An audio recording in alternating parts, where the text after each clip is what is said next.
Pour parler du métier de créateur lumière, déjà, il y a le mot invention, création. Il faut évidemment connaître les techniques, connaître les outils qu'on va pouvoir utiliser pour créer de la lumière. Et puis, il faut avoir ce côté un peu créateur, l'envie d'inventer. Ce métier-là, il se fait en parallèle avec le metteur en scène et le texte du théâtre. Donc, c'est un mélange de tout ça qui va faire qu'on invente au fil des répétitions la création de l'espace lumière. Je crois que ce qui marche bien dans la relation qu'on a avec Yannick, c'est que c'est quelqu'un qui, comme tous les autres, est au service des acteurs et du texte. Qu'est-ce que, artistiquement, je peux proposer pour que ça aille le plus dans le sens du spectacle et que ça lui amène une plus-value? Alors c'est un technicien dans le sens où il a des connaissances techniques que j'ai pas moi, mais moi je ne parle pas avec un technicien, je parle avec un des types du projet qui fait pour moi la même part artistique que les autres.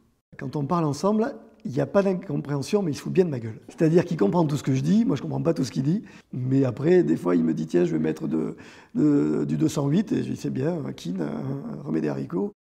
Alors le sujet, effectivement, des nouveaux barbares, c'est quelque chose qui nous touche, je pense, par rapport à l'actualité, à partir du moment où on a un côté un peu humain et une sensibilité, même si on reçoit les informations de ces gens qui perdent leur boulot ou qui se suicident. Effectivement, le titre est bien dit, hein, les nouveaux barbares, c'est vraiment le monde moderne et le monde du travail.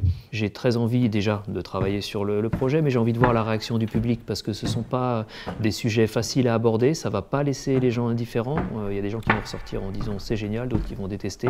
Avant une pièce, on va se fixer des objectifs de à quoi va servir la lumière. En gros, je ne suis pas quelqu'un qui cherche à faire de l'esthétisme sur scène énormément. Je me concentre surtout sur le jeu d'acteur.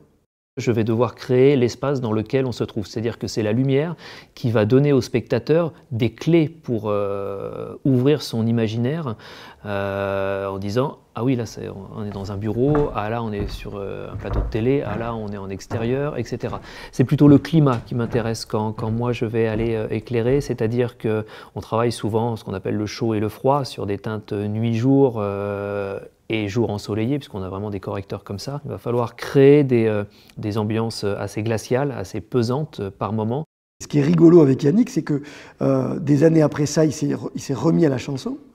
Donc il a monté un groupe, il tourne en tant que chanteur, et quand il a recommencé, il m'a embauché comme coach scénique. Donc on a travaillé à l'inverse.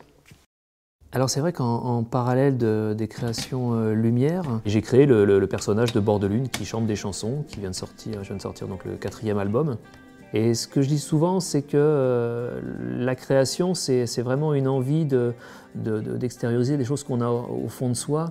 Pendant les longs moments où j'étais dans le noir derrière ma console et derrière les ordinateurs pour programmer les lumières et créer les lumières, je n'enviais et je n'ai jamais envié et je continue à ne pas envier les comédiens qui sont sur le plateau. Quand je suis retourné sur scène, je suis retourné que sur mes projets musicaux, sur mes projets chansons, et je me rappelle très très bien du premier jour où il a fallu que je remonte sur scène à me dire mais qu'est-ce que je fous ici, quoi, qu'est-ce qu'on est mieux derrière une console, etc. Donc finalement, l'un dans l'autre, ce sont deux métiers très différents, avec les hauts et les bas au niveau des stress en tout cas. Tu partiras seul.